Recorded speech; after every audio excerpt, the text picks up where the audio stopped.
All right, Reddit, buckle up. This is going to be a long, messy ride, and I'm still shaking while typing this out. It's got everything: betrayal, gaslighting, a fake lottery ticket, and sweet, sweet revenge. A little background. I'm Matt, 29, and I've been married to Jessica, 27, for 4 years. If you asked me 6 months ago how our marriage was, I would have lied and said fine. But honestly, it's been draining. Jessica isn't exactly the easiest person to live with. She's highly critical, deeply materialistic, and has this way of making you feel like you're about 2 inches tall. The main issue has always been money. I do okay. I work in IT, and crucially, I owned my 2-bedroom apartment before we got married. We have 0 mortgage. You'd think that would be a huge plus, right? Nope. To Jessica, it was just adequate. She always envisioned herself in a massive suburban house with a Range Rover in the driveway, not a paid-off condo in the city. She started getting really bitchy about a year ago. It was a slow creep of constant digs at my paycheck, subtle hints that her friends' husbands were taking them on better vacations, and just a general attitude that she was settling for me. She'd pick fights over nothing, roll her eyes when I talked about my day, and spend way too much time on her phone. And then there was my older brother, Chris, 32. Chris has always been the charmer of the family. He's got the looks, the swagger, but he's never held down a real job for more than 6 months. He's currently between opportunities, which means he's broke. But Jessica loved him. She always lit up when he came over. They had these inside jokes and this weird, flirty energy that always made my stomach churn. I tried to ignore it. I told myself, Matt, don't be insecure. That's your brother and your wife. They're just close. God, I was such an idiot. The signs were flashing neon red, and I was just happy she was in a good mood, even if it was only because Chris was raiding my fridge. I didn't realize then that I was just the convenient landlord, and the real show was happening right under my nose. The discovery wasn't some cinematic moment where I found lipstick on a collar or a receipt for a motel. It was stupidly mundane. About 3 weeks ago, on a Tuesday, I left work early. I had a dentist appointment at 2 p.m., and I figured I'd swing by the apartment beforehand to brush my teeth and grab a change of shirt. I didn't text Jessica because she usually works from home on Tuesdays and hates being interrupted when she's in the zone, which usually means scrolling Instagram. I walked into our building, took the elevator up, and unlocked our front door. It's a heavy door, and I have a habit of closing it quietly so I don't slam it. That silence changed my life. As soon as I stepped into the hallway, I heard it. Unmistakable sounds coming from our bedroom. The rhythmic creaking of the bed frame, the one I bought, and the heavy, stifled moans of my wife having sex. My stomach dropped so hard I thought I was going to throw up right there on the hardwood. I froze. My brain tried to rationalize it. Maybe she's watching a movie. Maybe she's solo. Then I heard a voice, a male voice. "You like that, don't you?" It was Chris, my brother. I felt like I'd been punched in the throat. I couldn't breathe. My first instinct was to kick the door down and beat the hell out of him. But then the noises stopped, and the bed creaked as they shifted. I pressed myself against the wall in the hallway, terrifyingly close to the open bedroom door, trembling like a leaf. I pulled out my phone. I don't know why, maybe it was instinct, but I hit record. God, finally, Jessica sighed. Her voice wasn't soft or loving. It was her usual sharp complaining tone, but breathless. Matt never fucks me like that. He's so vanilla it hurts. Don't be too hard on little bro, Chris laughed. That distinct, arrogant laugh I'd heard my whole life. He's doing his best. His best is pathetic, Jessica spat. If he wasn't paying for everything, I'd be gone yesterday. You know I can't stand looking at him half the time. He walks around here like he's some big shot just because he owns this place. But he's a total loser, no ambition. So leave him, Chris said. I heard the flick of a lighter. He was smoking in my bedroom. I hated smoking. And go where? Your place? Jessica scoffed. No offense, Chris, but you're broke. I'm not living in a basement. I'm staying until I can secure a payout or find someone with actual money. Matt's my safety net. As long as I play the dutiful wife, I get to live rent-free. You're cold, Jess, Chris chuckled. I like it. I stood there in the hallway, gripping my phone so hard my knuckles turned white. The betrayal was bad enough, my brother and my wife. But hearing her say it out loud, hearing that I was just a wallet, a loser she was using for housing while she screwed my brother in my bed, something inside me snapped. The sadness evaporated instantly, replaced by a cold, sharp rage I didn't know I was capable of. I didn't storm in. I didn't scream. I stopped the recording, turned around, and crept out of the apartment as silently as I entered. I walked down the stairs, got into my car, and drove to a random parking lot 3 blocks away. That's where I finally screamed until my throat bled. I knew right then that divorce wasn't enough. I needed to destroy them, and I knew exactly how to do it. For the next 3 days, I was an Oscar-worthy actor. I went home that Tuesday night pretending I had just worked late. Jessica was there, looking fresh out of the shower, acting like she hadn't just been banging my brother in our marital bed a few hours prior. She even had the nerve to ask me why I looked so gloomy. "Just a headache," I muttered, dodging her half-assed attempt at a greeting kiss. I slept on the couch that night, claiming I didn't want to keep her up with my tossing and turning. In reality, the thought of touching her made my skin crawl. I needed a plan that would hurt her where she lived, her greed. I remembered what she said to Chris: "I'm staying until I can secure a payout or find someone with actual money." So I gave her exactly what she wanted. I went online and bought one of those prank lottery tickets. You know the ones. They look incredibly realistic, hold up to scrutiny unless you actually tried to scan the barcode at a store, and always reveal a massive jackpot. I paid for expedited shipping. The ticket arrived on Friday. I waited until after dinner. Jessica was in top form, bitching about how the pasta was undercooked. She didn't cook it, obviously, and how her friend Sarah just got a new Tesla. "Must be nice," she sneered, scrolling through her phone. Sarah's husband actually has ambition. Meanwhile, we're still watching movies on this ancient TV. The TV is a 4K OLED I bought last year. I took a deep breath. It was showtime. "I bought a scratch-off at the gas station," I said casually, pulling the fake ticket out of my pocket. Jessica rolled her eyes so hard I thought they'd detach. "Seriously, Matt, throwing money away on gambling? This is exactly why we're stagnant. You have a poor person's mindset." I ignored her and started scratching with a quarter. Match 1, match 2, match 3. I froze. I let the coin drop onto the coffee table with a loud clink. I stared at the ticket, widening my eyes, forcing my hands to shake.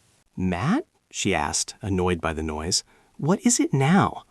"Holy shit," I whispered. Then louder. "Holy shit. Jessica." "What?" she snapped, putting her phone down. I think I just won." I looked up at her, feigning absolute shock. "It says $10 million. Jackpot." "Let me see that." She snatched the ticket from my hand faster than a striking cobra. She scanned the numbers, her eyes darting back and forth between the winning line and my numbers. I watched her face transform. It was terrifying. The scowl vanished, the wrinkles of annoyance smoothed out, and her pupils practically dilated into dollar signs. The bitchiness evaporated instantly, replaced by a hungry, predatory excitement. "Oh my God," she gasped, her voice trembling. "Oh my God, Matt, is this real? Did we really?" "It looks real," I stammered, playing the overwhelmed husband. 10 million. That's life-changing money, Jess." She looked at me, and for the first time in years, she smiled. But it wasn't a smile of love. It was the smile of a parasite finding a new host. She threw her arms around my neck, squeezing tight. "Baby," she squealed, actually squealed. "We did it! We're rich! I knew you were lucky! I always knew it!" I always knew it. 5 minutes ago, I had a poor person's mindset. Now I was her lucky charm. "We have to celebrate," she said, pulling back, her eyes wild. "We need to call everyone. We need to... Oh my God, I can quit my job. We can move." "Slow down," I said, suppressing the urge to shove her off me. "We have to verify it first. We can't tell anyone yet." "Verify schmerify. Look at it." She waved the ticket. "It's right there. $10 million. Matt, do you know what this means?" Yeah, Jessica, I knew exactly what it meant. It meant the clock was ticking on your life as you knew it. "Let's just keep it between us for tonight," I said. "And maybe Chris. He's family." Her eyes lit up.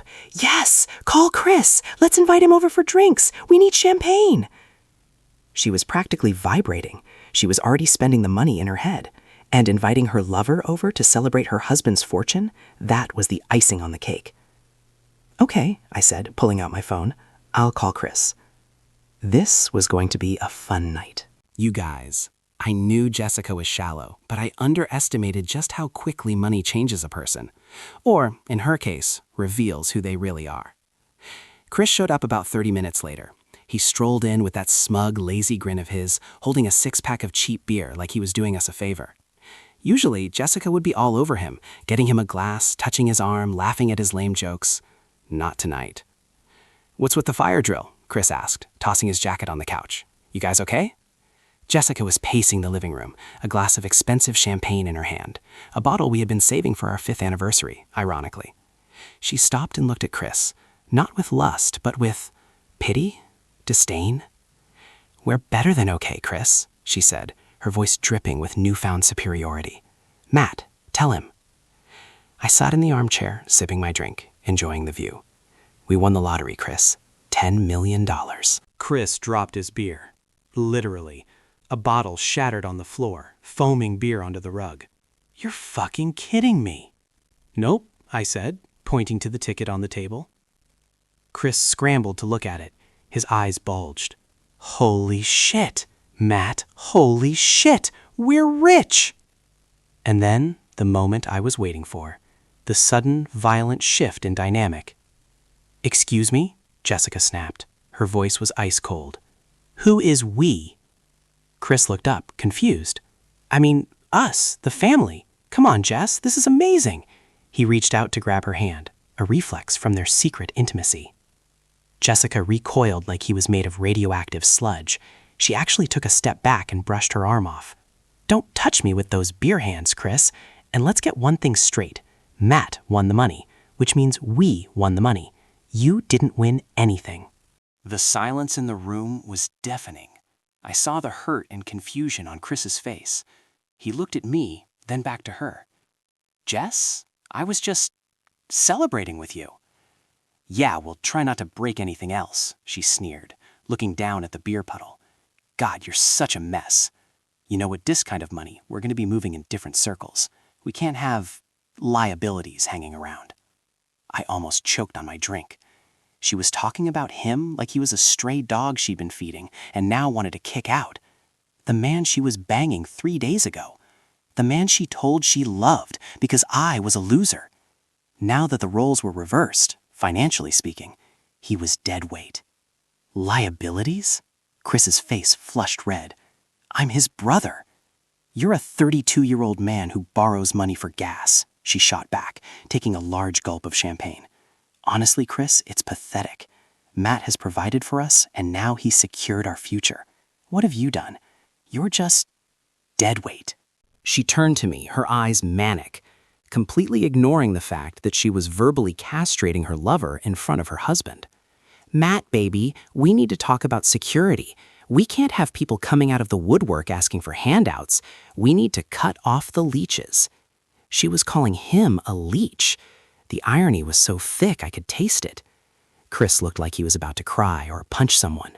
"Matt, you hearing this?" I shrugged, playing the role of the submissive husband one last time. "She's just stressed, Chris. It's a lot of money." "It's not stress, it's standards," Jessica shouted. "I'm done with mediocrity. I'm done with cheap beer and cheap apartments and cheap people. I'm booking a suite at the Ritz tonight. I can't stay in this dump another second knowing what I'm worth now." She grabbed her purse. "Matt, get the car. We're celebrating properly. Chris, you can clean up your mess and let yourself out. Lock the door." She didn't even look at him as she stormed out into the hallway. Chris stood there, humiliated, broken, staring at the woman who promised him the world just days ago. "She's a bitch," Chris whispered, more to himself than me. "Yeah," I said, standing up and patting him on the shoulder. "She really is. But hey, clean up that beer, okay?" I walked out, leaving my brother cleaning my rug, and followed my cheating wife to the car. Phase 1 was complete. She had isolated herself. Now it was time for the financial ruin. We checked into the presidential suite at the Ritz. The room alone was $3,500 a night. I put down my credit card for the incidental hold, knowing I could dispute it or eat the cost. It was a small price to pay for the show I was about to watch. Jessica was on a rampage, a high-octane, dopamine-fueled rampage. First, the job. It was 2 a.m., we were 3 bottles of Dom Perignon deep. Well, she was. I was dumping mine in the bathroom sink when she wasn't looking. She pulled out her phone and opened her work email. "I'm doing it," she slurred, tapping furiously with her manicured nails.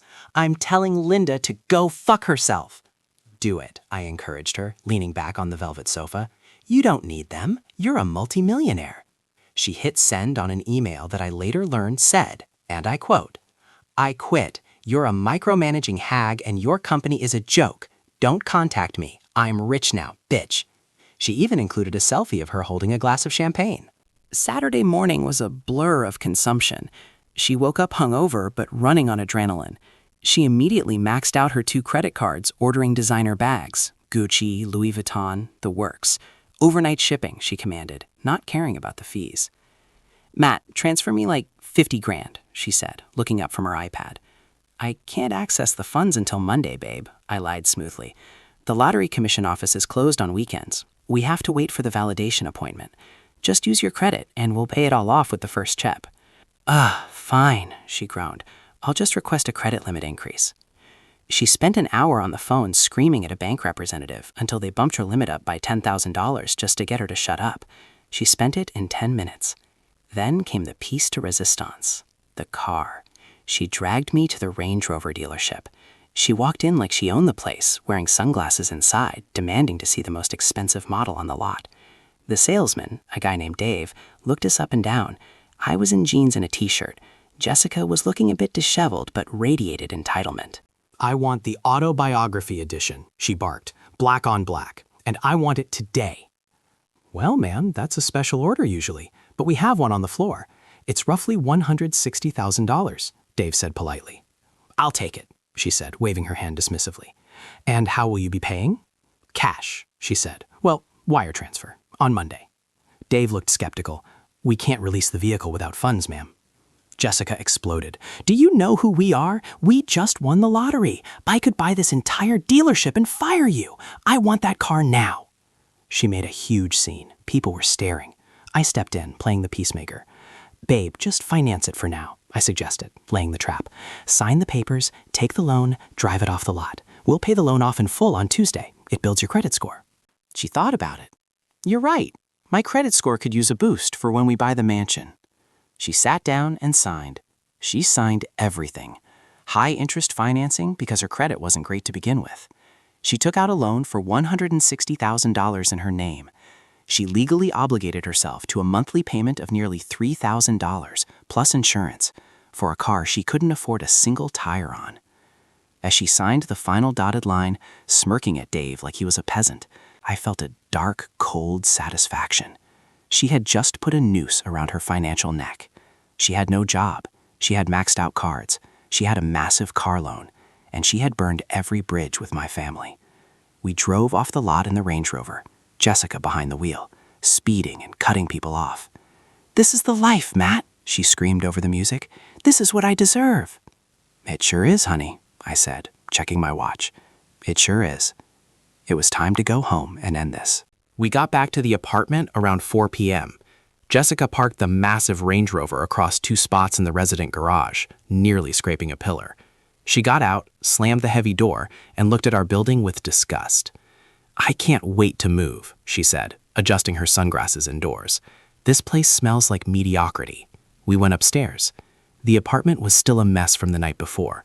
Broken beer bottle glass in the rug, stained coasters. Jessica stepped over the mess like it didn't exist. She flopped onto the couch, kicked off her heels, and sighed. "Matt, pour me a drink, and then let's look at Zillow. I saw a place in the hills for $8.5 million. It has an infinity pool." "Actually," I said, my heart rate finally picking up, not from fear, but from anticipation. "I want to do something first. I want to film a reaction video, for when we announce it to the world. A We Won the Lottery reveal." Her eyes lit up. She adjusted her hair instantly. "Oh, good idea. I need to look good for the gram. Is the lighting okay?" "It's perfect," I said. I set my phone up on the tripod I use for work calls, pointing it directly at the couch. I hit record. "Okay, action. Tell the camera what we won." She beamed, a full, dazzling, fake smile. "Hi, everyone. So, Matt and I have some huge news. We just won $10 million. She held up the crumpled ticket like a trophy. Our lives are about to change forever. They sure are, I said, walking into the frame but standing over her, not sitting next to her. Hey, Jess, read the fine print on the back of the ticket for the camera, the legal stuff. She frowned, breaking character. Why? That's boring. Just do it. It's part of the verification process. She rolled her eyes, flipped the ticket over, and squinted at the tiny text on the bottom. Void if removed, blah blah. Wait. She paused. She brought the ticket closer to her face. This ticket is a novelty item, not a valid state lottery ticket. Has no cash value. She stopped reading. The silence in the room was heavy, suffocating. She looked up at me, her face a mask of confusion. Matt, what does this mean? Novelty item? I smiled, a cold, dead smile. It means it's fake, Jessica. It means I bought it on Amazon for $5. She laughed nervously. What? No, that's not funny. Stop joking. I'm not joking, I said, my voice steady. There is the $10 million. There is no jackpot. You have exactly the same amount of money you had yesterday. Actually less, because you just quit your job and signed a loan for a $160,000 car you can't pay for. The color drained from her face so fast she looked like a corpse. You're lying. You verified it. I lied, I said, just like you lie. She stood up, shaking. You psycho! You let me quit my job! You let me buy that car! Fix this! Tell me you're lying! She lunged at me, grabbing my shirt. I shoved her back onto the couch, hard. Don't touch me, I snapped. And you want to know why I did it? Do you really want to know? She was hyperventilating, tears streaming down her face, clutching the fake ticket. Why? Why would you do this to me? Because I came home early on Tuesday, I said. She froze, her mouth opened, but no sound came out. Yeah, I continued, leaning in close so the camera could catch your expression. I heard you. I heard the bed creaking.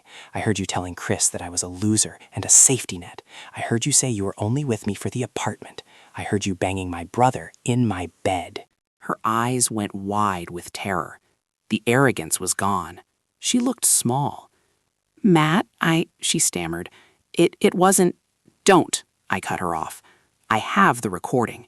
And now I have this recording too. You, admitting you quit your job and ruined your life over a fake ticket. You, showing your true colors. I walked over to the tripod and stopped the recording. We're done, Jessica. I'm filing for divorce on Monday. The apartment is mine. Premarital asset, remember? The car is in your name. The credit card debt is in your name. And you have no job. She sat there, stunned, looking at her hands. Then she looked up, and the bitchiness came back, desperate and defensive. You can't do this. We're married. You have to support me. Watch me, I said. You wanted a man with ambition? I had the ambition to ruin you. Get out. Go to Chris's place. Oh, wait. You called him a leech and burned that bridge too, didn't you? I grabbed my keys. I'm going to a hotel. When I come back tomorrow, I want you gone. If you're not, I'm calling the cops and having you removed from my property. I walked out the door, leaving her sitting on the couch in the dark, clutching a worthless piece of paper, crying over a life she never actually had. And God, did it feel good.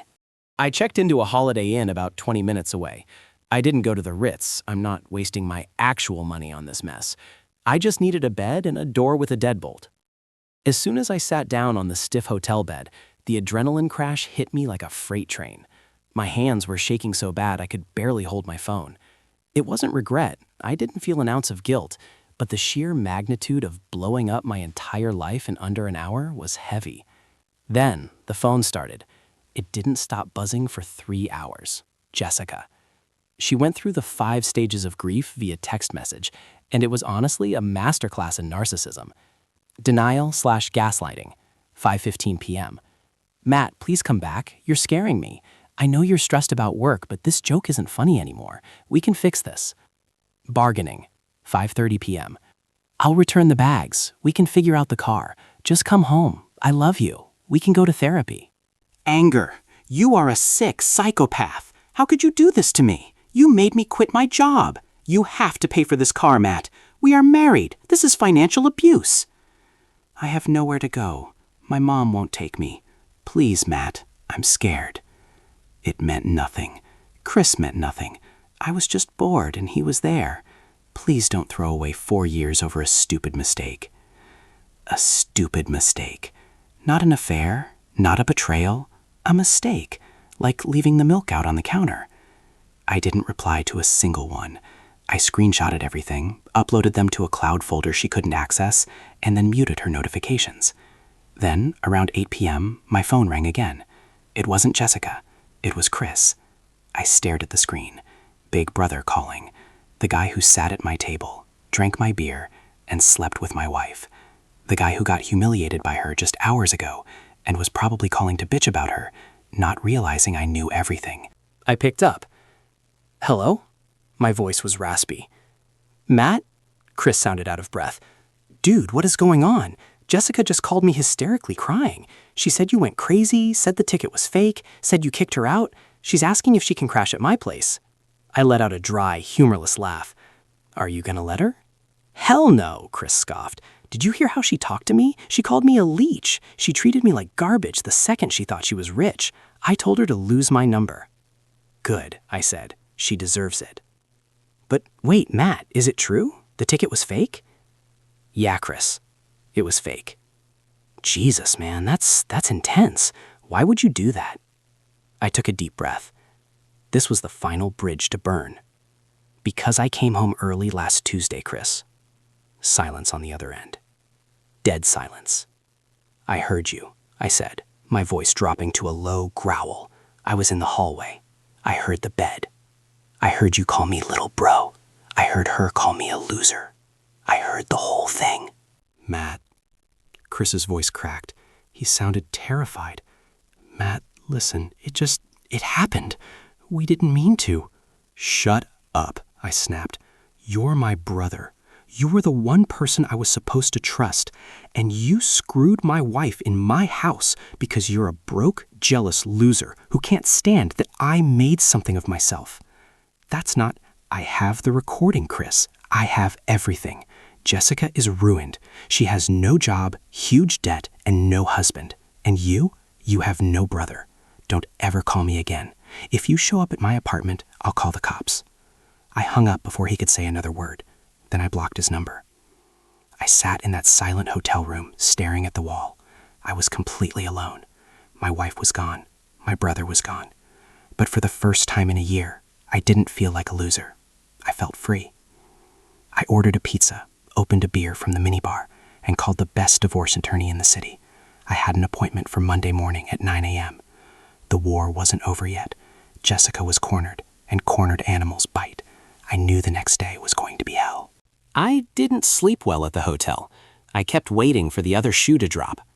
Sunday morning, I drank 3 black coffees, put on my sunglasses to hide the bags under my eyes, and drove back to the apartment. I expected one of 2 things, either an empty apartment or a trashed one. I got option 3, an intervention. When I unlocked the door, I walked into a wall of perfume and tension. Jessica was there, sitting on the couch, looking puffy-eyed and tragic. But she wasn't alone. Her mother, Barbara, 50s female, was pacing the living room like a caged tiger. Barbara has always tolerated me. She thinks I am stable but unexciting. She's the kind of woman who judges people by their handbags and thinks debt is just a number. It was immediately clear where Jessica got her worldview. You have some nerve showing your face, Barbara spat as soon as I walked in. She stepped between me and Jessica, blocking my path like a bodyguard. This is my apartment, Barbara, I said calmly, stepping around her to put my keys on the counter. I told Jessica to be out. You don't just kick your wife out on the street, Barbara shrieked. Jessica told me everything. That sick, twisted prank you pulled, making her think she won millions, letting her quit her job. That is psychological abuse, Matt. I've already looked it up. We can sue you for emotional distress. Jessica sniffled loudly from the couch. Mom, tell him to fix the car loan. He has to fix it. You hear that? Barbara pointed a manicured finger at me. You are going to pay off that car, and you are going to apologize to my daughter, and then you are going to pay for counseling. You humiliated her. I looked at them. 2 peas in a toxic pod. They were trying to rewrite reality in real time. To them, the prank was the crime, and everything before it didn't exist. Did she tell you why I did it, Barbara? I asked, leaning against the kitchen island.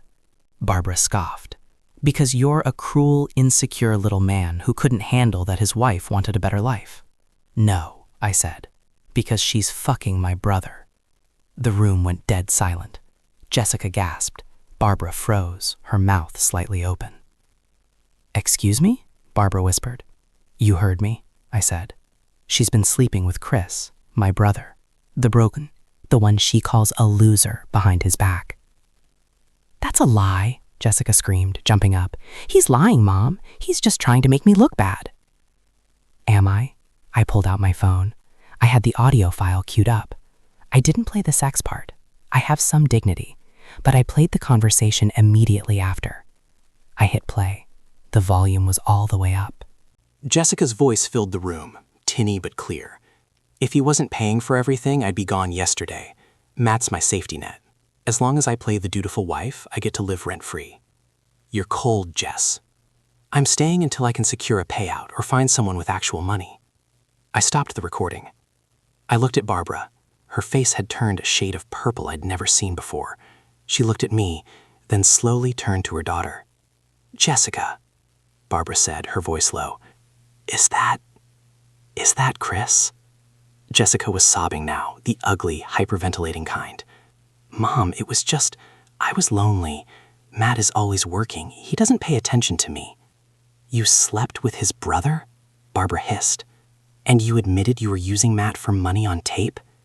For a second, I thought Barbara was going to take my side. I thought maybe there's a shred of decency here. I was wrong. Barbara turned back to me, straightening her blazer. Well, she said, sniffing haughtily. Clearly the marriage had issues, but that doesn't excuse what you did, Matt. You defrauded her. You tricked her into financial ruin. 2 wrongs don't make a right. I actually laughed. I couldn't help it. Get out. Excuse me? Steed is in my name only. You can't do that, Barbara yelled. This is her home. Not anymore, I said. She declared her intent to leave me for money on tape. She bought a car she can't afford. She quit her job. She's your problem now, Barbara. You wanted a daughter who deserves the best? Go buy it for her. I walked to the door and held it open. Tick-tock. Jessica looked at her mom, then at me. She realized the game was over. There was no manipulating this. She ran to the bedroom, and I heard her frantically throwing clothes into a suitcase. 10 minutes later, they were walking out. Jessica was dragging a Louis Vuitton suitcase, one of the ones she bought yesterday with the credit card, crying. Barbara was glaring at me with pure hatred. You'll be hearing from our lawyer, Barbara threatened as she passed me. Can't wait, I said. Make sure he listens to the recording first. Saves time.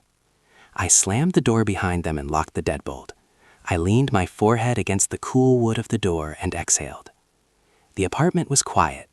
Finally. But as I looked around at the mess, the champagne glasses, the fake ticket still on the floor, I knew the legal battle was just beginning, and Jessica wasn't going to go down without trying to take half of everything I owned. Monday morning, I sat in the office of Robert, a divorce attorney who charges $600 an hour and looks like a shark in a Hugo Boss suit. I laid it all out. The affair, the recording, the fake lottery ticket, the resignation, the car. Robert listened in silence, occasionally jotting down notes on a yellow legal pad. When I finished, he put his pen down and looked at me over his glasses. You know, he said, a corner of his mouth twitching, in 20 years of family law, I thought I'd seen it all. But the lottery ticket, that is creatively vicious. Is it illegal? I asked, feeling a bead of sweat roll down my back. She signed the loan documents? He asked. Yes, in her name only. I refused to co-sign. She sent the resignation email? Yes, from her phone. Then she is an adult who made poor financial decisions based on unverified information, Robert shrugged. It's not fraud because you didn't financially benefit from it. You didn't take her money. You just let her ruin herself. A judge might not like you, Matt, but the law doesn't require you to stop your wife from being an idiot. He took the case. We filed for divorce that afternoon, citing adultery, which matters in our state for alimony. We also filed for an emergency order to prevent her from entering the apartment, given her family's hostility. But while we were fighting the legal battle, Jessica was fighting the PR battle.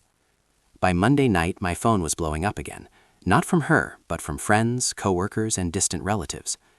Jessica had taken to Facebook and Instagram. She posted a long, tearful video, no makeup, looking devastated, claiming I was financially abusive, a sociopath, and that I had thrown her out on the street because she made a mistake. She conveniently left out the part about banging my brother. She spun a story that I had manipulated her mental health with the prank and that she was now destitute. People were eating it up. I was getting DMs calling me a monster. I called Robert. She's destroying my reputation. Don't engage, Robert advised. Let her dig the hole. If she lies about the affair in court, she commits perjury. Save the screenshots. But the sudden event I wasn't expecting happened on Wednesday night. I was at home, packing up Jessica's remaining crap into garbage bags, as instructed by my lawyer. Make it available for pickup, do not destroy it. I heard a loud crash from the living room. I ran out to see the glass of the balcony door shattered. Jessica was climbing through the broken window, looking manic. She had a crowbar in her hand. "What the hell are you doing?" I yelled, backing up. "I live here," she screamed, her eyes wild. She looked unhinged. "You can't lock me out. My name is on the mail." She wasn't there to sleep. She started grabbing things, the PlayStation, my laptop, a watch sitting on the counter. She was looting the place. "I need money, Matt," she shrieked, clutching the PlayStation. "The bank is calling me. The dealership is calling me. You have to pay them." "Put it down, Jessica." I pulled out my phone and dialed 911. "I'm calling the police." "Call them," she yelled. "I'll tell them you hit me. I'll tell them everything." She lunged for my wallet on the counter. I grabbed her arm to stop her, and she swung the crowbar. It missed my head by an inch and smashed into the drywall. That was the moment any lingering sadness died. This wasn't my wife. This was a desperate, dangerous stranger. The police arrived 4 minutes later. Neighbors had already called about the glass breaking. They found me holding her wrists while she screamed obscenities, surrounded by shattered glass. Because I had the initial police report from the intruder threat on Sunday, and because she had clearly broken a window to enter, the cops weren't buying her abused wife act this time.